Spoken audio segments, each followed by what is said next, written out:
Hey there friends, it's Kate and welcome back to my channel, Golden State Educate. So today's video is super exciting because I decided to bring you guys along with me on my apartment hunt.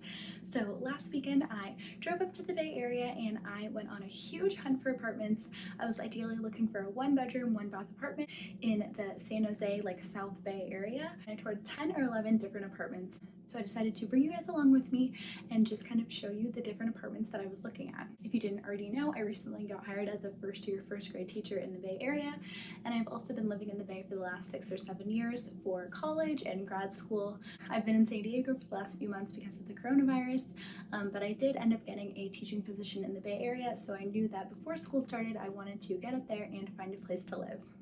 I love watching apartment hunting videos and just empty apartment tours and what you can get for a certain amount of money in different cities or in different states around the US. So I thought it would be really fun to bring you guys along with me on my own apartment hunt. One thing you should know about the Bay Area, if you don't know this already, it is astronomically expensive. It is so expensive to live in the Bay Area, it is insane. But I'm from California. Like I said, I've been in the Bay for the last few years, so I'm used to spending a lot of money on rent. I absolutely love California. I'm a California girl, Golden State Educate. So this is really where I want to live. This is where I've been for the last few years, and my heart really is in the Bay Area. My boyfriend lives in the Bay Area, all my friends live there, and I know that at least for this season of life, this is where I want to be. So my budget was between $1,800 and $2,200 for a 1-bedroom, 1-bathroom apartment. And I know that's crazy. I know it's absolutely ridiculous. I know that in other states you could pay considerably less for a 1-bedroom apartment. I know in other states like New York, you could pay considerably more for a 1-bedroom apartment. In some cities and in some states, you could pay $2,000 for a mortgage on a home. But again, I live in one of the most expensive cities in California, and I also live in one of the most expensive cities in the whole country. So just take that with a grain of salt. I was trying to find places within my budget for what will work with my salary and whatnot, and luckily I found a lot of places that would work for me. And I know you might be saying, why don't you live with a roommate? I've had a lot of roommates over the last few years, and I have been so lucky with amazing people to live with, amazing friends, but I knew that now that I have a career, it's my first year teaching, I just really wanted to finally take the jump and live by myself. I've always wanted to live by myself. I've always wanted to decorate a whole apartment, so I think this is just going to be a really fun time in my life. So like I said, this past weekend, my mom and I drove up to the Bay from San Diego, which is about 7 or 8 hours, and we spent 2 full days just touring a bunch of apartments. And I thought it'd be fun to bring you guys along with me. So let's jump into the video.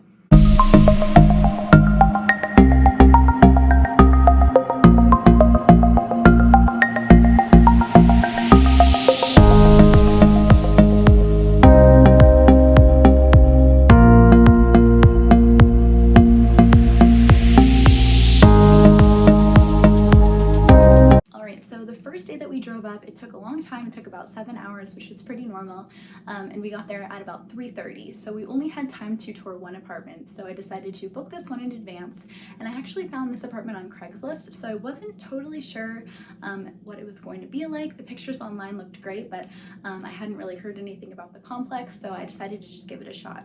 The pros about this one were that I was really familiar with the area. It was actually just a couple blocks down the street from where I student taught at. All the people that I've nannied for over the last couple years also live in this town, so I really enjoyed that. As you can see in the video, it was super nicely renovated. It was brand new, newly renovated, and it was super spacious. I absolutely loved the hardwood floors and the newly renovated kitchen. I'm a big cook, so it was important to have a nice kitchen for me. It was also a really good price, and it was close to a downtown area, so I knew that there was going to be a lot of fun things for me to do kind of around that apartment.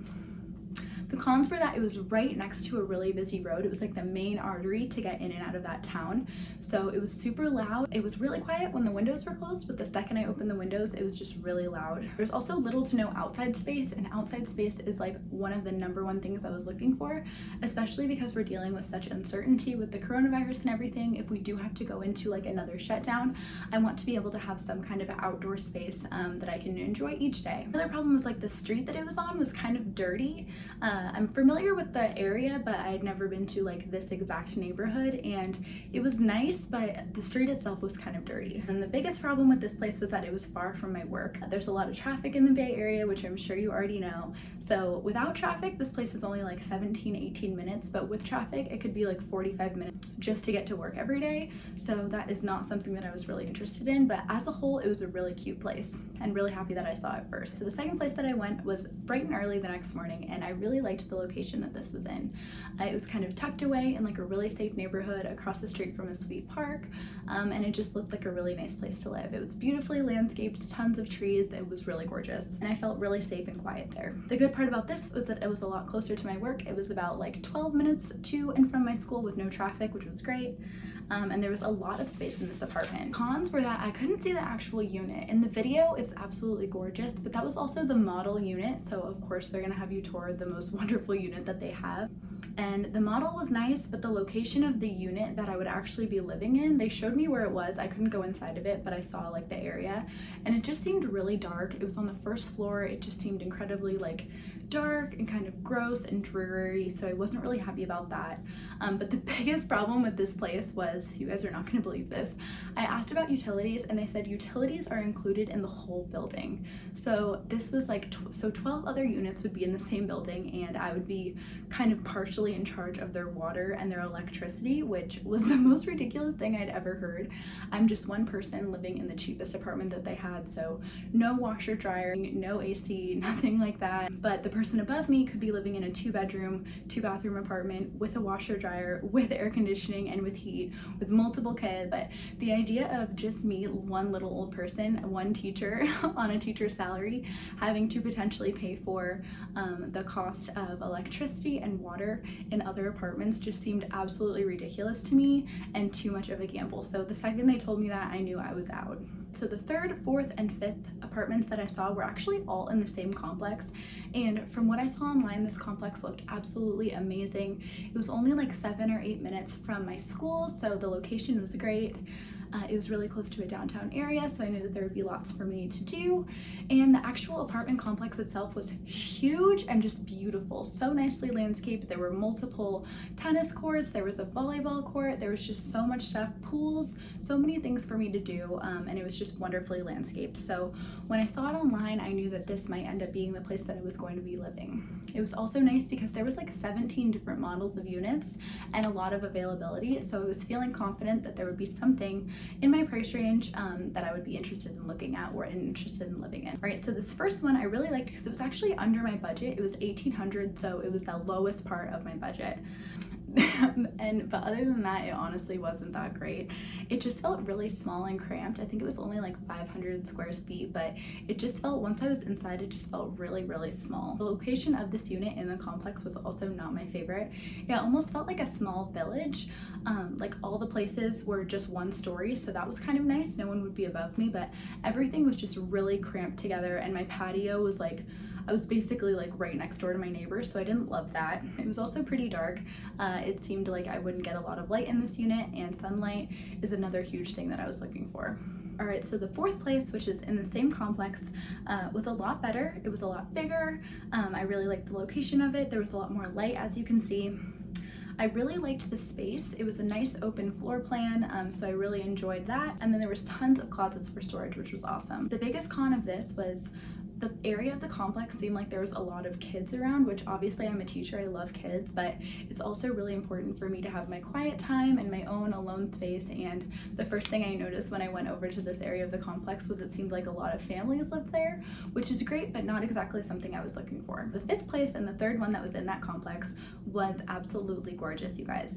It was the biggest option that they had for a 1-bedroom apartment, and it was about 720 square feet, so it just felt absolutely huge once I got on the inside. It was the upstairs corner unit, which I loved, so which is also why it was so big.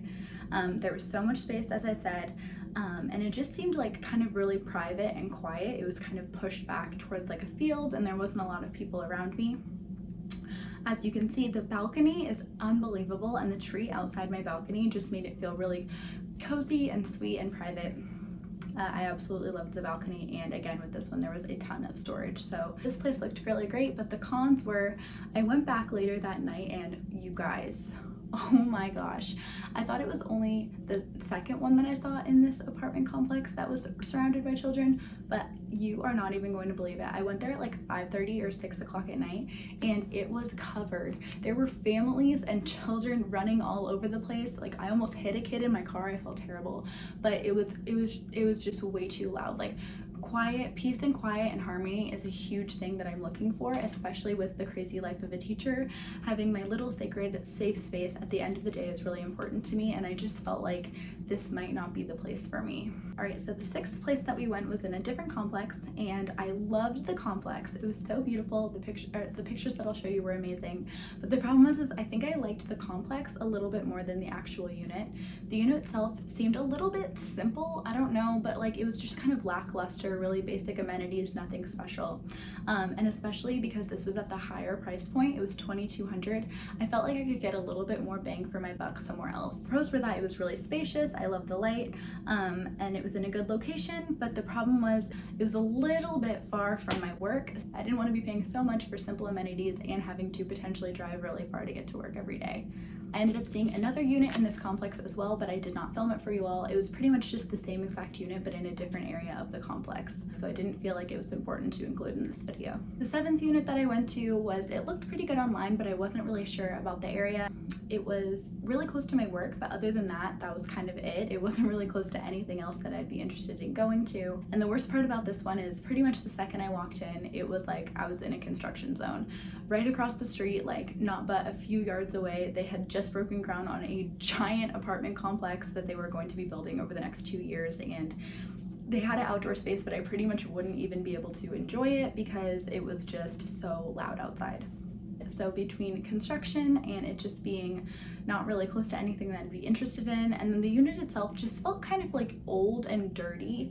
The last few apartments that I've lived in throughout college were also kind of old and dingy, so I knew that I was hoping to find an apartment that was either renovated or a little bit cleaner feeling on the inside. The one pro about that apartment was it was super cheap, which was great. It was like $1,700, really under budget, but it was because it was next to a construction zone and super loud, so that was not something I was interested in. Which brings me to our final apartments, which were number 8 and 9. Both of these units were in the same complex, and this was the last complex that we ended up seeing over the course of our 2 days. As you can see, both of these units were absolutely gorgeous. I loved this complex. The woman who helped us in the office was incredibly kind, sweet, caring, and really attentive to my needs. Both of these units are brand new, newly renovated, so I would be the first one to live in it. And I loved how light, airy, open, and spacious they felt. And then the outside patios were huge. I believe the patio itself was like 150 to 170 square feet of outside space. So I was really happy to have that because, like I said, outdoor space was one of my #1 priorities. And I just felt really happy in both of these apartments. They were super beautiful, and I felt like these were definitely a place that I could live. The downside was that they were a little bit on the higher price point of what I was looking for, but I felt like it was a good bang for my buck based on what I would be getting. All right, and that is my apartment hunting video. I hope you found this to be enjoyable or entertaining or informative if the Bay Area is somewhere that you are interested in looking in. Like I said, I know it's incredibly expensive, but I think it's just really the place where I want to be right now. There is the mountain, there's the beach in Santa Cruz, there's also big cities close by, so there's just a lot for me to do. And I'm really excited to continue living here for the next few years as I start my teaching career. I actually did end up signing the lease on one of these places, so leave me a comment down below which place you liked the best and which place you think I ended up moving into. My lease actually starts on August 1st, so I will be doing a unveiling of which apartment I chose to live in, and then I'm going to be doing a whole moving series as well as an empty apartment tour and just kind of home decor setup, all that kind of thing. So I'm really excited to start this new adventure. It was so fun to bring you guys along with me, and I hope you enjoyed. Thanks so much for watching. Bye everyone.